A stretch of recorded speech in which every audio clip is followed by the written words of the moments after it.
Salut la compagnie, j'ai récupéré le gros sac à dos juste derrière moi. Hop, vous le voyez, c'est reparti. Là, je vais aller chercher le tramway, direction le bateau, direction Saint-Nazaire. Donc allez, c'est parti. On s'accroche les épaules et puis on va un petit peu marcher là-bas.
Alors ça y est, j'ai débarqué du bateau, me voilà à Saint-Nazaire.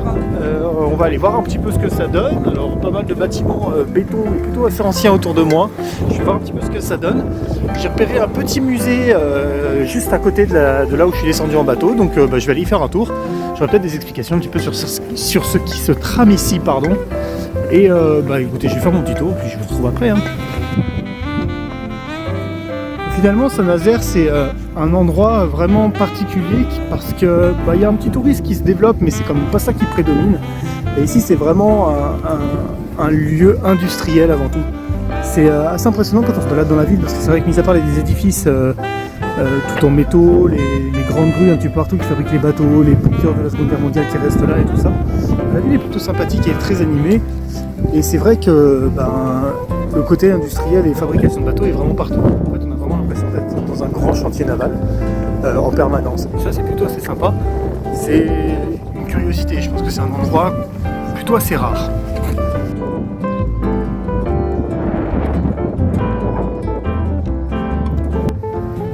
Bon alors les amis, là je sors tout juste de l'escale atlantique, donc petit musée de reconstitution des bateaux qui ont été fabriqués à Saint-Nazaire. Alors le musée est très grand, il est vraiment super, il y a des très très belles reconstitutions, on voit vraiment des choses vraiment sympas. Par contre il est un peu long, là je vais essayer de me rendre directement au sous-marin pour être dans mon timing.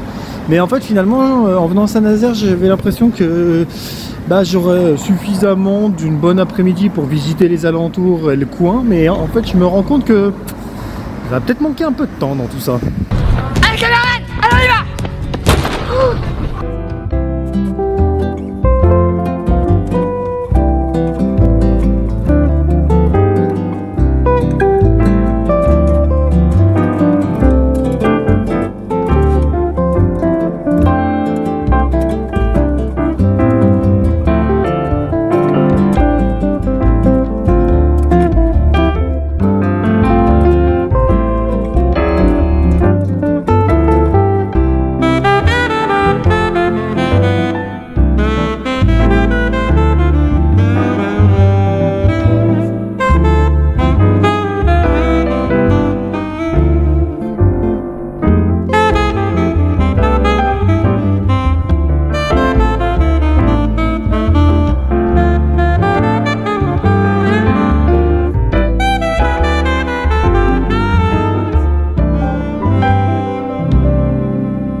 Bon, je me faisais une petite réflexion quand même.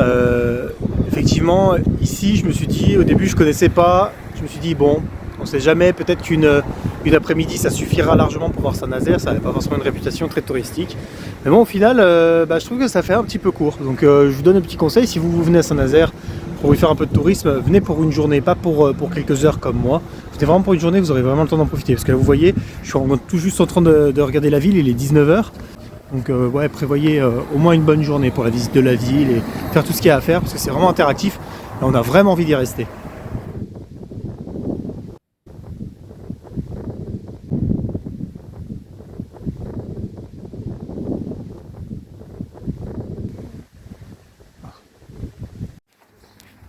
Bon alors, je suis allé voir le quartier de La Havane. Il s'appelle comme ça parce que c'est apparemment le dernier quartier, c'est le seul quartier qui n'a pas été vraiment bombardé pendant la Seconde Guerre mondiale.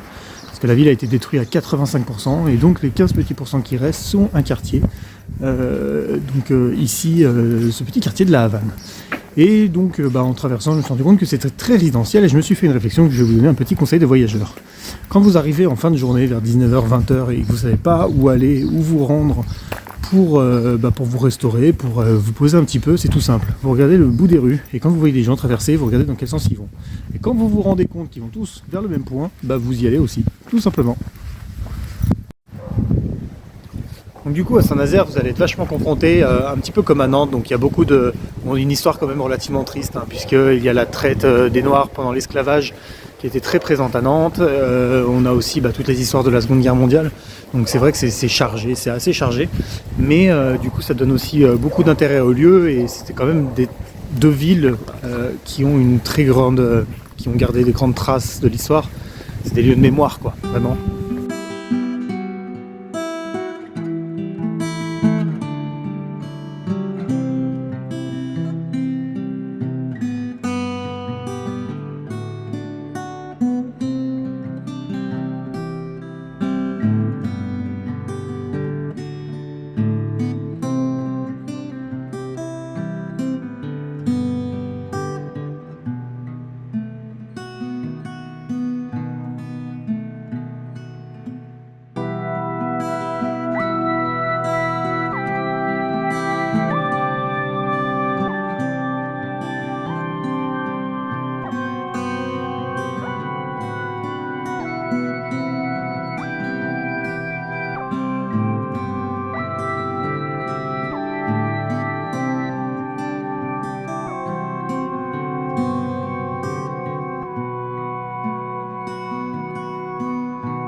Bon la compagnie, bienvenue, dimanche matin, il est dimanche matin. Il est dimanche matin. Hop, 16h20, hop, 3h du mat, hop, 11h10, hop, ta gueule. Ta gueule, les connards. Bref, tout ça pour rien dire. Alerte psychopathe. Regarde maman, un psychopathe. Je recommence. Non.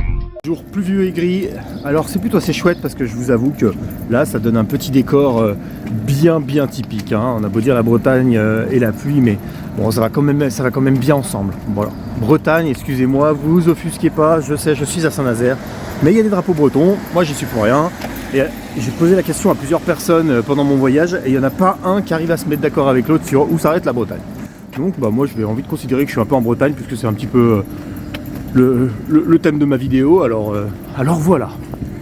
Bref, tout ça pour rien dire, mais du coup il est l'heure de la petite conclusion, parce que ce matin j'ai dû retourner à un musée, j'avais oublié quelque chose, donc c'est pour ça que je suis sorti. Alors c'est plutôt assez chouette parce que ça me permet de voir un Saint-Nazaire que je n'avais pas vu, et qui est très chouette. Je passe par le port industriel et finalement sous le gris de la pluie ça donne quelque chose de vraiment authentique et c'est vraiment génial. Les gens sont plutôt assez curieux d'où on vient quand on arrive en tant que touriste. Et les gens sont plutôt sympas, donc même plutôt sympas, ils sont vraiment très sympas. Plein de choses à visiter, des transports en commun en veux-tu en voilà, et une belle histoire cette ville-là, allez y faire un tour sans aucun problème. Donc voilà, et bien c'est la fin de cette vidéo. N'oubliez pas Instagram, Facebook, tout ce que vous pouvez envoyer des courriers à vos proches si vous en avez envie. Il y a un truc qui vient sauter devant moi là. Oh ça m'a fait flipper, j'ai cru que le pont était... je sais pas quoi. donc voilà, donc n'hésitez pas avec les réseaux, vous partagez, si vous avez kiffé, vous mettez un like, vous faites ce que vous voulez avec. Vous pouvez la regarder 12 fois, vous pouvez même la regarder dans le sens inverse, pourquoi pas. pourquoi pas, ou au ralenti, pourquoi pas non plus. Bref, tout ça pour dire que, tout ça pour rien dire, tout ça pour dire que ma vidéo se termine, mais pas ma... Pardon, il y a plein de choses à voir, c'est impressionnant. Ma vidéo se termine, mais pas mon périple, parce qu'en fait il va y avoir une autre vidéo, mais ce sera sur un périple secondaire qui va venir après, dont je vais m'y rendre aujourd'hui même en train. En attendant, je vous fais des bisous, portez-vous bien, et puis bah on se voit bientôt. Allez, ciao!